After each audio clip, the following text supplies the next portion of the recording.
Bismillahirrahmanirrahim. Assalamualaikum warahmatullahi wabarakatuh. Bismillah, alhamdulillah. Wassalatu wassalamu ala rasulillah alladzi la nabiyya ba'dah, amma ba'du. Saudara dan saudariku yang dirahmati Allah Subhanahu wa taala.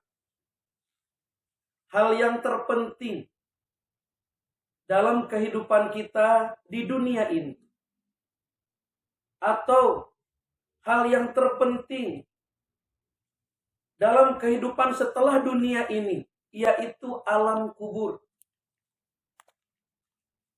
Apalagi hal yang terpenting untuk kehidupan setelah daripada alam kubur itu, yaitu alam akhirat. Adalah rahmat Allah. Kenapa? Rahmat Allah ini merupakan hal yang terpenting dalam hidup kita. Karena manusia hidup sampai saat sekarang ini adalah karena rahmat Allah. Kita hidup bisa bernapas nyaman seperti sekarang ini karena dengan rahmat Allah. Buktinya, banyak orang yang hidup tapi tidak bisa bernapas dengan baik. Tidak bisa bernapas dengan lega. Coba kita tengok di rumah sakit. Berapa banyak orang yang hidup, tapi napasnya. Dia hidup, tapi ngap-ngapan. Kita nikmat hidup dengan napas yang lancar, napas yang normal. Ini karena rahmat Allah.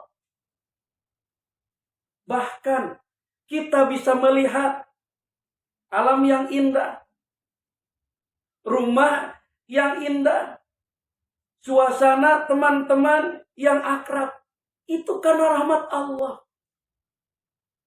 Bukan karena mata. Karena soalnya banyak orang punya mata tapi tidak bisa melihat indahnya rumah, indahnya teman-teman, indahnya alam semesta. Jadi kita bisa melihat itu karena rahmat Allah. Kita bisa mendengar alunan suara Al-Quran yang begitu indah karena rahmat Allah.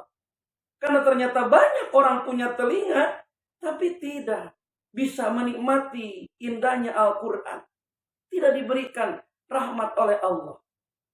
Bahkan kita bisa datang ke masjid. Itu bukan karena punya kaki. Bukan karena dekat kepada masjid. Bukan karena sehat. Tapi itu karena Allah. Buktinya apa? Buktinya banyak orang yang punya kaki. Dia sehat. Rumahnya dekat masjid. Bahkan nempel ke masjid. Dia nggak pernah datang ke masjid. Ada kan model begitu? Nah, jangan-jangan bapak-bapak, kita semua. Kenapa? Harus berpikir, oh iya, kenapa saya sehat, kaki ada, dekat ke masjid, tapi nggak bisa datang ke masjid. Jangan-jangan kita tidak mendapatkan rahmat Allah. Kita kenyang saja, bukan karena nasi, tapi itu dikenyangkan dengan rahmat Allah, kasih sayang Allah. Banyak orang yang kenyang tidak makan. Salah satunya seperti Syekh Saman di kota Madinah. Dia dihidangkan makanan oleh ibunya. Dia hanya lihat, sudah kenyang. Ibunya lihat lagi makanannya masih utuh. Sudah kenyang. Itu karena rahmat Allah. Malah ada sebaliknya. Orang makan terus-terusan. 1 piring habis. 2 piring habis. 3 piring habis. Enggak kenyang-kenyang. Jadi yang bikin kenyang itu siapa? Rahmat Allah. Bahkan saudara dan saudariku yang dirahmati Allah, Rasulullah Shallallahu Alaihi Wasallam bersabda, La yudkhilu ahadam minkum, La yudkhilu ahadam minkum, tidak akan masuk di antara kalian al-jannata, ke dalam surga, bi amalihim, dengan amal kalian. Wala yujiruhu minan nar, dan tidak akan bisa selamat daripada api neraka. Wala anak termasuk aku illa min rahmatillah, kecuali dengan rahmat Allah. Oleh karena itu, pada saudara dan saudariku yang dirahmati Allah, karena Rasul menyatakan, Rasul menegaskan bahwa tidak ada satu amal pun yang bisa menghantarkan seseorang masuk surga. Dan seseorang tidak akan bisa selamat dari api neraka dengan amal, kecuali dengan rahmat Allah. Maka dengan pernyataan Rasul tersebut, bagi kita yang sudah saat ini taat luar biasa kepada Allah, haji berulang-ulang kali, umroh berulang-ulang kali, tahajud, duha, qobliyah, ba'diyah, baca Quran tiap hari, kemudian khotamin Quran setiap minggu, sedekah di mana-mana. Tidak harus sombong dengan apa yang sudah diperbuat. Tidak harus sombong dengan apa yang saat ini kita taat. Kenapa? Karena tidak ada satu amal pun yang bisa memasukkan kita ke dalam surga kecuali dengan rahmat Allah. Begitu juga kepada sahabatku yang saat ini dalam keadaan keterpurukan, dalam keawaman, dalam kebodohan, ataupun dalam kemaksiatan. Tidak harus merasa putus asa dengan kita kurangnya ilmu, kurangnya paham daripada tentang ketaatan. Yang penting apa yang kita bisa lakukan, apa yang kita bisa perbuat, lakukanlah yang baik. Kenapa? Karena jaminan Allah bahwa Rasulullah menyampaikan, masuk surganya seseorang itu dengan rahmat Allah. Lalu bagaimana sekarang Ustaz caranya untuk dapetin rahmat Allah itu? Apa saya harus mendata RT di mana keberadaan Bapak Rahmat? Ataupun siapa yang namanya Rahmat? Bukan. Kita kembali pada Al-Quran. Allah Subhanahu wa Ta'ala dalam surah Al-A'raf ayat 56 menyatakan, Bismillahirrahmanirrahim. Inna rahmatallah qaribun minal muhsinin. Allah berfirman, Allah menyatakan, Allah menegaskan, inna rahmatallah, sesungguhnya rahmat Allah itu, sesungguhnya kasih sayang Allah itu, qaribun, sangat amat dekat. Kenapa Ustaz artinya sampai begitu banyak? Sangat amat dekat. Karena qaribun, kalau dilihat daripada ilmu nahu, kalau kata para santri ini, ilmu nahu, kalau kita jalan-jalan tuh ke Sumedang, banyak tuh ngegantung. Itu namanya ilmu tahu, itu bukan ilmu nahu. Ilmu nahu, pengatur tata bahasa Arab, qaribun, wajan itu fa'ilun. Hampir semua nama Allah itu dibentuk daripada isim fa'il mubalaghah dengan wajan fa'ilun yang memiliki arti maha. Contoh seperti basirun, fa'ilun, Allah yang maha melihat. Maknanya apa? Maknanya adalah pandangan Allah tidak bisa terhalang dengan tembok. Pandangan Allah tidak bisa terhalang dengan dada. Pandangan Allah tidak bisa terhalang dengan gunung. Pandangan Allah tidak bisa terhalang dengan jarak yang jauh. Dimanapun keberadaan kita, pasti Allah akan melihat dan menyaksikan kita. Di sumur, di kamar, di kantor, dimanapun. Fi ainal makan, Allah akan jelas menyaksikan kita. Kenapa? Karena Allah basirun yang maha melihat. Beda dengan kita basir yang melihat. Pandangan kita terbatas. Di balik tembok udah gak kelihatan. Di balik baju gak kelihatan. Tapi pandangan Allah tembus sampai jantung kita. Maka di saat lagi ngaji, nonton, mendengarkan Ustadz begini, tapi hatinya kemana? Tahu Allah. Jangan lihat mata ke Ustadz, kemudian telinga dengar suara Ustadz, hatinya ke dapur, hatinya ke sumur, hatinya ke kasur. Jangan. Allah tahu dimanapun kita berada dan apapun yang kita lihat. Itu namanya qaribun, bentuk daripada isim fa'il mubalaghah, amat sangat dekat. Nah, inilah pernyataan Allah, qaribum minal muhsinin. bahwa sesungguhnya rahmat Allah itu sangat amat dekat. Dikarenakan kata qorib dari isim fa'il mubalaghah, sangat amat dekat. Dengan siapa? Minal muhsinin, dari orang-orang yang berbuat baik. Berarti di saat kita ingin meraih, kita ingin mengejar, kita ingin mendapatkan daripada yang namanya rahmat Allah, tinggal satu kata, berbuat baiklah. Karena di setiap kali kita melakukan kebaikan, di balik itu Allah simpan sebuah kasih sayangnya. Setiap kita melakukan suatu kebaikan, maka Allah taruh di balik itu rahmatnya. Bukan ukuran besar, bukan ukuran sedang, bukan ukuran kecil. Allah menyimpan daripada rahmat kasih sayangnya. Tidak tahu. Yang jelas setiap ada kebaikan, di bawah, di balik itu ada rahmat Allah. Hatta Nabi berkata, jika kalian menemukan duri di jalan, duri kan kecil. Di saat kalian menemukan duri di jalan, ambil. Bisa jadi di balik duri itu ada rahmat Allah. Sehingga kasih sayang Allah itu akan diberikan kepada kita. Bentuk apa Ustaz kasih sayang Allahnya? Rahmat Allahnya. Allah yang punya hak. Yang punya hak prerogatif untuk memberikan apa yang ingin diberikan kepada kita. Bisa jadi surga akan diberikan kepada kita. Sebab kita mengangkat duri kecil.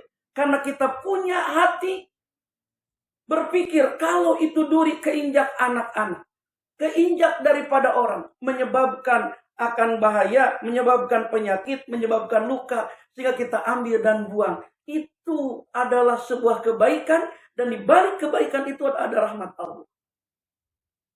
Jadi kalau begitu, di setiap season apapun kita melakukan kebaikan, di dalamnya ada rahmat Allah.